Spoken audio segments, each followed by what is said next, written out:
He chose my sister over me, backing out of walking me down the aisle at the last minute for her party. But what my father never saw coming was the incredible person who would step up to take his place. His reaction when he found out still sends a chill down my spine.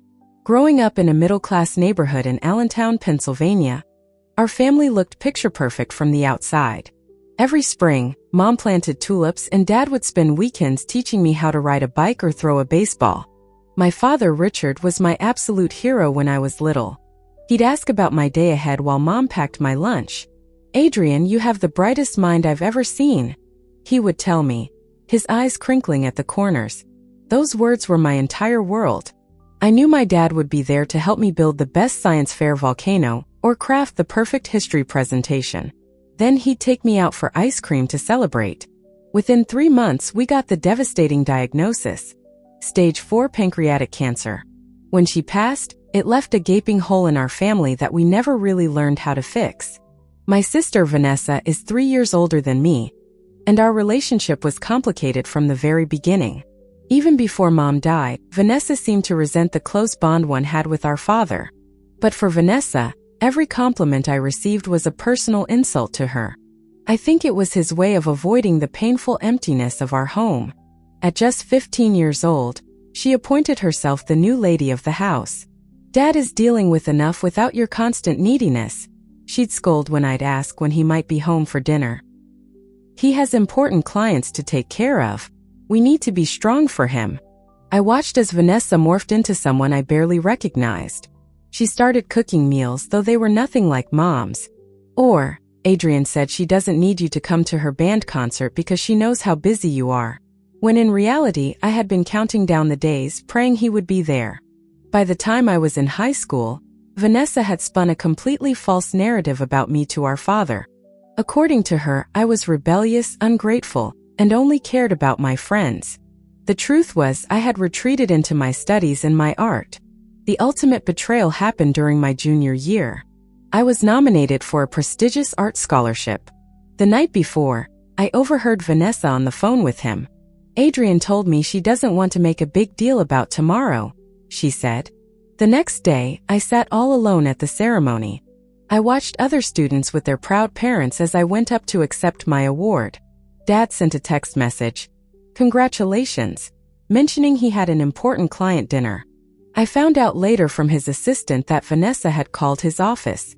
She claimed I had asked to reschedule the ceremony, causing him to book another commitment. When I confronted her, Vanessa just shrugged.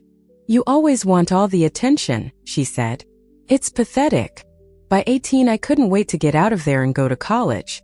I applied to schools on the other side of the state, desperate for distance from the toxic environment at home. It was during my sophomore year that I met Benjamin. We were in the same English literature class, and he asked to borrow my notes after missing a lecture with the flu. He was tall, with kind eyes and a quick smile. Benjamin came from a warm, boisterous family that welcomed me with open arms. His mother, Laura, a kindergarten teacher, had a special talent for making everyone feel loved. His father, Henry, was a civil engineer with a dry sense of humor. I kept up the obligatory monthly calls with my father, which were always brief and superficial. Vanessa, now working in real estate and still living in our hometown, continued to play the role of the perfect, dutiful daughter. She made sure to remind me on the rare occasions we spoke that she was the one taking care of Dad.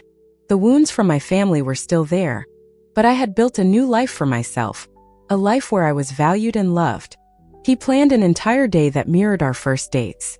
A visit to the art museum I loved, and dinner at the Italian restaurant where we had celebrated my college graduation. When dessert arrived, I found a small velvet box sitting next to my tiramisu. "Adrian," he said, taking my hands across the table, "you've made these past 5 years the best of my life. Your creativity, your kindness, and your strength amaze me every single day. I want to spend the rest of my life with you. Will you marry me?" The ring was perfect. In the pure joy of that moment, I pushed aside the anxiety about telling my family. After our usual pleasantries, I took a deep breath and shared my news. "Well, congratulations," he finally said. His tone was more fitting for hearing about a minor work achievement than his daughter's engagement. "He seems like a good guy," Have you set a date? Just practical questions delivered in the same tone he'd use for a business deal. After hanging up, I sat on our couch fighting back tears. He'll come around, he assured me, though I could tell he didn't fully believe it himself. Vanessa's reaction was even more revealing. When I texted her the news with a photo of the ring, her response was so overly congratulatory it was obviously fake. OMG, congrats, little sis. So happy for you. That ring is so pretty. The excessive exclamation points couldn't hide what I knew was pure seething jealousy. Vanessa, at 32, had been through a string of short-lived relationships but never found someone willing to commit. The date worked perfectly for Benjamin's family, my closest friends, and most importantly, my father confirmed he was available. I've put it in my calendar, he said.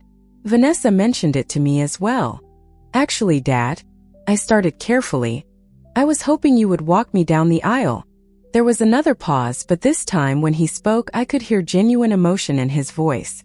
I'd be honored, Adrian. That single moment of connection gave me a flicker of hope. The following months were a whirlwind of venue tours, catering tastings, and dress fittings. You are going to be the most beautiful bride, she told me during my first dress fitting. Tears welled in her eyes as I stepped out of the dressing room in a fitted lace gown with delicate beading. In that moment, I felt the absence of my own mother more sharply than I had in years.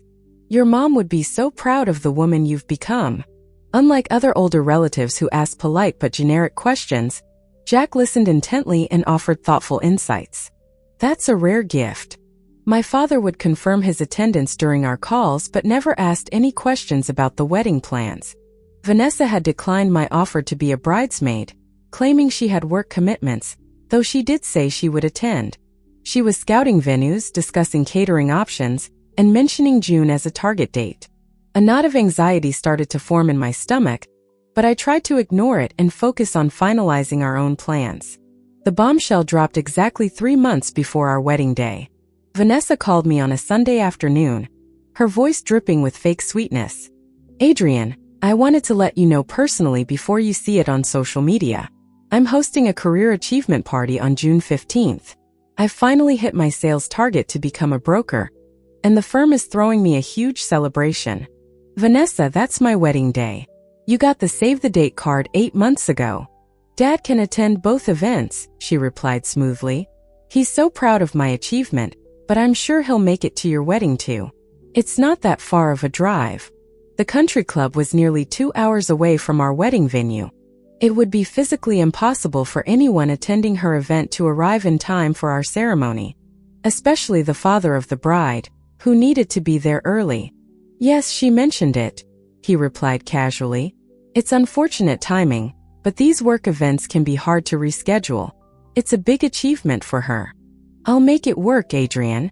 I'll go to the first part of Vanessa's event and then drive over for your ceremony.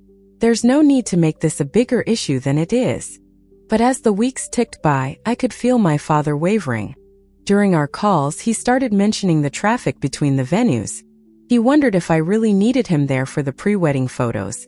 Benjamin and his family remained incredibly supportive, though I could tell they were getting more and more concerned about my father's commitment.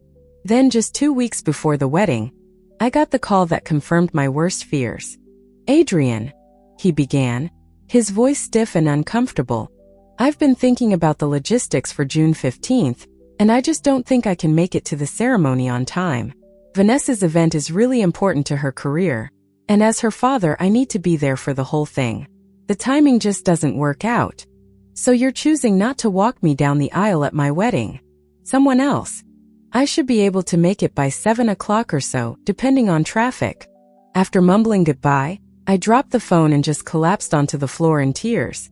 Benjamin found me there 20 minutes later when he got home from work, and he immediately rushed to my side. He's not coming, I sobbed into his shoulder. He's choosing Vanessa's party over walking me down the aisle. That night, as we lay in bed, talking through our options, Benjamin gently brought up postponing the wedding. We could move it to another date, he suggested. Give your dad no excuse not to be there. The thought had crossed my mind too, but something inside me rebelled against it. Listen to me, Laura said firmly. This is your day. Yours and Benjamin's. Don't let anyone diminish it. Your father is making a choice he will regret for the rest of his life, but that is his burden to bear, not yours." Her words gave me strength, but the question still lingered. Who would walk me down the aisle? The traditional father-daughter moment was something I had dreamed about, despite our difficult relationship. The thought of walking alone felt like a public announcement of my father's rejection. "Benjamin told me what happened," he said gently. "I hope you don't mind him sharing." "I know this is a difficult time," Jack continued. "Family disappointments cut the deepest." There was a pause. His wisdom and kindness brought fresh tears to my eyes. 1 week before the wedding, I hit an emotional rock bottom. "Mom really wants to see you," he said. "Just the two of you." She stood to hug me tightly before we even sat down. "Benjamin is worried about you," she said, reaching across the table to squeeze my hand. "We all are." "I'm trying to be strong," I replied, stirring my tea without drinking it. "I keep telling myself it doesn't matter, that I'm better off without Dad there if this is how he treats me. But then I think about walking into the ceremony alone, and I just feel abandoned." As we picked at our salads, Laura seemed to be gathering her thoughts. "There's something I think you should know," she finally said. "Something about Jack that might help you understand why he called you." I nodded, remembering Jack's comment about his father missing his graduation. "What you might not know," Laura continued, "is that I was married once before Henry. A brief, unfortunate union when I was very young. When I decided to marry Henry, my own father refused to attend because he thought it was shameful for me to have a second wedding. He said it would embarrass him in front of his friends. It was Jack who offered to walk me down the aisle," she said, a small smile forming. "He understood what it was like to be rejected by a parent. He told me, 'Laura, you deserve to be given away by someone who celebrates your happiness, not someone who judges it.' I had no idea Jack did that for you. Would it be inappropriate to ask Jack if he would walk me down the aisle?" I spent the next day thinking about the idea, turning it over and over in my mind. Jack had always shown a genuine interest in my life, and had been nothing but kind to me since I became part of Benjamin's family. There was something almost poetic about being walked down the aisle by someone who truly understood parental rejection. That evening, I called Jack and asked if we could meet for coffee the next day. When I arrived, Jack was already there, with a stack of books on the table and 2 coffees waiting. The fact that he remembered such a small detail about me just confirmed what I already knew about his character. "Jack, there's something I wanted to ask you." He set down his coffee cup, giving me his full attention. "Anything, Adrian. I don't know if Benjamin told you, but my father has decided not to walk me down the aisle." The words still hurt to say out loud. "Benjamin mentioned there was some conflict. I am truly sorry you are experiencing this." I took a deep breath. "Adrian," he finally said, his voice thick with emotion, "I cannot tell you what this means to me. Are you certain? This should be a special moment with someone you are close to." The weight that had been crushing me for weeks suddenly felt lighter. Through it all, I felt a new sense of peace about my decision. "Dad, I just wanted to confirm whether you are still planning to come to the reception. I also wanted you to know that I have asked Benjamin's uncle, Jack, to walk me down the aisle." Jack Harris, Benjamin's uncle. He has been very supportive throughout our relationship. The night before the wedding, we held a small rehearsal dinner at a restaurant near the hotel. The photos showed nothing more than simple decorations in her apartment with maybe a dozen people tagged. It was clearly not the grand corporate event she had described. It was just a regular house party she had scheduled specifically to conflict with my wedding. The knowledge should have hurt, but instead I felt a strange sense of clarity. The scales had finally fallen from my eyes about the true nature of my sister's feelings toward me. Her jealousy ran so deep that she would sabotage one of the most important days of my life simply out of spite. I closed the app and turned off my phone, determined not to let her negativity touch me on the eve of my wedding. I woke up on my wedding day to sunshine streaming through the hotel room curtains. My 3 bridesmaids, all friends from college and work, arrived early with coffee and pastries, their excitement infectious. As my friend Sophia was having her hair styled, my phone chimed with a text message from my father. "Good luck today. Vanessa's event starts at 11 o'clock. If it wraps up early, I might be able to make it to the reception by 7 o'clock or 8 o'clock. Save me some cake. Not even a congratulations or, I love you. I handed the phone to my bridesmaid Zoe, unable to respond. She read it and shook her head in disbelief. Around noon there was a knock at the hotel suite door. When Sophia opened it, Jack was standing there, immaculately dressed in his tuxedo, holding a small gift box. I hope I'm not intruding on the preparations, he said. I just wanted to drop this off for Adrian before the ceremony. You look absolutely radiant, Jack said, his eyes crinkling with genuine warmth. Benjamin is a very fortunate young man. I wanted you to have this today. It belonged to my mother, and I've been saving it for a special occasion. It's beautiful, Jack. I would be honored. There's one more thing, he added, reaching into his pocket. Laura asked me to give you this. It was meant to be a surprise. Inside was a delicate silver bracelet with a single charm, a paintbrush crossed with a pen. She remembered you telling her how you loved both writing and painting as a child, Jack explained. She wanted you to have a reminder of your creative spirit on your wedding day. The thoughtfulness of the gesture overwhelmed me. Please thank her for me, I managed, fastening the bracelet around my wrist. I will thank her properly later, but this means so much. As the afternoon progressed, I tried to focus on the joy of the day rather than the absence of my father. My bridesmaids helped me into my dress, a fitted lace gown with delicate beading and a sweetheart neckline. As we were finishing, there was another knock. It was Benjamin's mother, Laura. Jack is waiting in the lobby whenever you're ready. Through the glass doors, I could see the 90 guests seated in white chairs, the floral arch where Benjamin waited with the officiant, and the string quartet playing softly. Jack was waiting in the small anteroom, looking slightly nervous but composed. I nodded, suddenly too emotional to speak. His eyes shone with love and wonder. And in that moment, I knew with absolute certainty that we were creating our own family, one built on mutual respect and genuine care. We exchanged vows we had written ourselves, promising to support each other's dreams, to communicate honestly, and to choose each other every day. When the officiant pronounced us husband and wife, the applause from our guests seemed to wrap around us like an embrace. The cocktail hour and dinner that followed were filled with laughter, toasts, and dancing.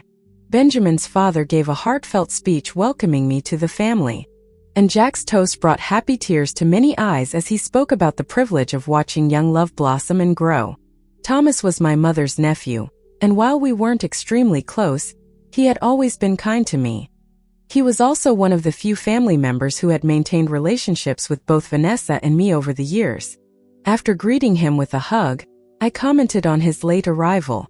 I stopped by Vanessa's event first, thinking I could make both. But Adrian, there's something you should know. My stomach tightened. What do you mean? It was just a regular gathering at her apartment. Maybe 15 people total, mostly her friends from the gym and a couple of coworkers. There was no company recognition, no achievement celebration. I asked her colleague Sarah about the broker promotion, and she looked completely confused. The implications were staggering. So she lied about the whole thing, just to create a conflict with my wedding. I know. And there's more. Thomas pulled out his phone and showed me a text exchange between him and Vanessa from months earlier. All these years, I had thought I was being paranoid about Vanessa's manipulations. But here was proof that she had been actively sabotaging my relationship with our father. Thomas shook his head. I don't think so. I tried to tell him today, but Vanessa kept interrupting and eventually pulled him away. I'm so sorry, Adrian. I should have realized what was happening sooner. I hugged my cousin, grateful for his honesty. Thank you for telling me, Thomas. At least now I know the truth. Part of me wanted to call my father immediately and expose Vanessa's lies. But another part recognized that this was my wedding day, and I deserved to enjoy it without more family drama. I rejoined Benjamin on the dance floor, pushing thoughts of my sister and father aside for the moment. This day was about our love and our future, not the painful past. The reception was winding down around 10:30 p.m., with only about 40 guests remaining, when I noticed a commotion near the entrance. Congratulations, he said stiffly, leaning in for an equally stiff hug. Sorry I'm late. Vanessa's thing ran longer than expected. The casual way he referenced missing my entire wedding ceremony made my blood boil, but I maintained my composure. I'm glad you could make it for the last hour of the reception. It looks like it was a nice wedding, he commented, as if discussing a movie he had missed. This is from Vanessa and me. It was a set of crystal wine glasses. Thank you, I said, setting the bag aside without opening it. Would you like a drink? The bar is still open. So who ended up walking you down the aisle? My father frowned slightly. The older gentleman in the navy tuxedo? The one who gave that toast earlier. I nodded, scanning the room and spotting Jack chatting with Laura and Henry at a nearby table. You had a stranger walk you down the aisle? His tone was incredulous, as if I had made an absurd choice. He's not a stranger to me, I said firmly. He has been part of Benjamin's family for years, and he has shown more interest in my life and happiness than you have in a very long time. My father's face flushed with anger. That's not fair, Adrian. I have always supported you. Have you? I challenged, the hurt of years finally bubbling to the surface. You missed my art scholarship ceremony in high school because Vanessa told you I didn't want you there. You forgot my college graduation dinner until Benjamin's parents reminded you. And now, you skipped my wedding ceremony for Vanessa's fake party. Fake party? What are you talking about? At that moment, Thomas approached us. Uncle Richard, I'm glad you made it, even if it is just for the end of the reception. My father nodded curtly. Thomas, what is this Adrian is saying about Vanessa's party being fake? Thomas looked between us, clearly realizing he had walked into a tense conversation. That can't be right, my father insisted. Vanessa said it was for her broker promotion. The firm was sponsoring it. My father's expression shifted from disbelief to confusion. My father stared at Jack with barely concealed hostility. You must be the uncle who walked my daughter down the aisle. Jack extended his hand politely. Jack Harris. You must be Richard. It's good to finally meet you. My father ignored the outstretched hand. I don't understand why my daughter needed to have a stranger take my place at her wedding. Dad, stop it. I hissed, mortified by his behavior. My father read them, his face growing increasingly pale. She has been doing it for years, Dad, I said, my voice breaking. She has been deliberately driving a wedge between us since Mom died. She lied to you about me not wanting you at my art ceremony, about me not caring if you came to my graduation dinner, and now about me not really wanting you to walk me down the aisle. She told me you said having me walk you down the aisle would be embarrassing because we're not close anymore. She said you only asked out of obligation. That is absolutely not true, I insisted. The realization seemed to hit my father all at once, the years of manipulation suddenly becoming clear to him. I need to speak with Vanessa, he said sharply, pulling out his phone. But he was already dialing, stepping away from our group. Jack placed a gentle hand on my shoulder. I nodded gratefully, feeling overwhelmed by the confrontation. Benjamin took in the situation quickly, putting a protective arm around me. Dad, please, I said. Can this wait until tomorrow? This is supposed to be a celebration. She has, Thomas confirmed quietly. I'm sorry, Uncle Richard, but it is true. Something about seeing us together seemed to trigger a fresh wave of anger in him. Jack stepped forward, his voice calm but firm. Mr. Evans, I understand you're upset, but this is neither the time nor the place for this conversation. Today is about Adrian and Benjamin's marriage, not about past grievances. Don't tell me what this day is about, my father snapped. She is my daughter. Then perhaps you should have acted like her father, Jack replied evenly. Being a father means showing up, not just when it's convenient, but when it matters most. The simple truth of Jack's words seemed to hit my father like a physical blow. He stared at Jack, then at me, his anger suddenly deflating into something that looked almost like shame. Benjamin pulled me close. Are you okay? Laura and Henry joined us, having witnessed the confrontation from a distance. We rejoined the remaining guests for the sparkler send-off, creating a magical tunnel of light as Benjamin and I ran through to our waiting car. The truth was finally out in the open, and whatever happened next, I had a new family who truly valued me. I had turned off notifications from my father and Vanessa, determined to enjoy this special time with my new husband. But when we returned to our apartment in Philadelphia, reality was waiting in my voicemail and email inbox. The final one, left just 3 days before our return, was particularly raw. Adrian, I don't know if you're listening to these, but I need to tell you that you were right about Vanessa. After the wedding, I went to her apartment and confronted her with those text messages from Thomas.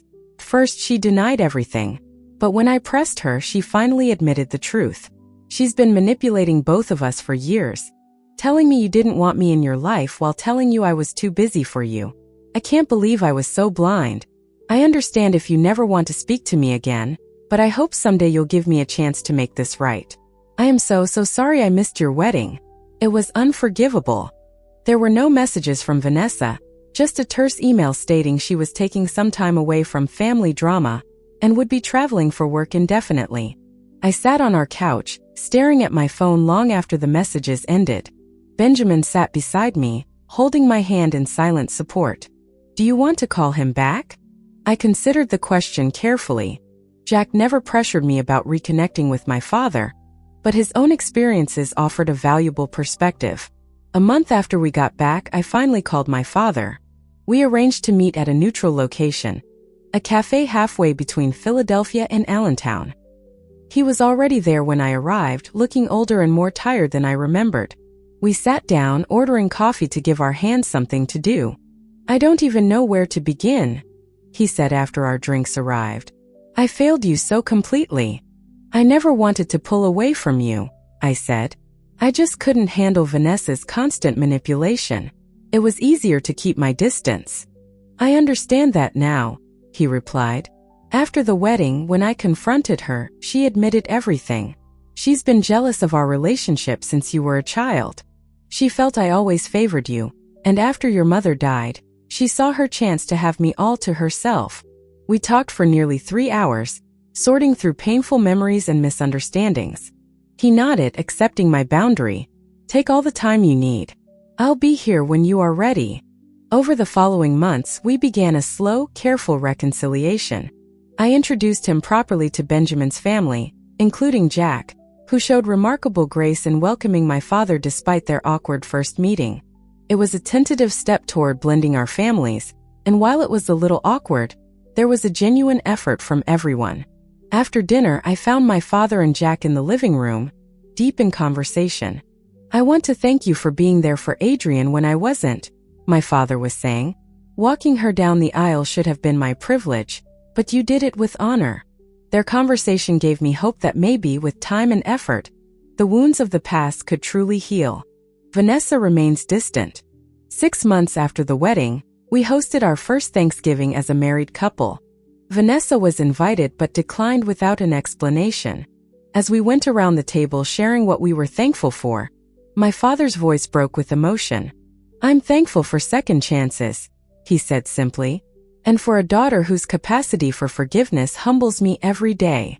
1 year ago, I had the privilege of walking this beautiful young woman down the aisle to marry the man she loves. What began as a response to absence has become one of the greatest gifts of my life. The opportunity to be part of Adrian and Benjamin's journey. May your marriage continue to grow in strength and joy. And may you always remember that true family consists of those who choose to love you, even when it's difficult. Watching my father hold his granddaughter for the first time, his eyes filled with a gentle, regretful love, I knew we had truly started to heal. Jack, or Uncle Jack as Ellie calls him, is her favorite person, always ready with a story or a new book. He and my father have formed an unlikely friendship, bonded by their shared love for our new little family. My father's absence on my wedding day led to Jack's presence, which in turn created a bridge for my father to find his way back to me. Have you ever had someone unexpected step up for you when family let you down? Or have you been the person who stepped in when needed? If this story touched your heart, please give it a like and subscribe to hear more tales of family, forgiveness, and finding your own path. Thank you for listening, and may you find your own tribe of people who choose you every single day.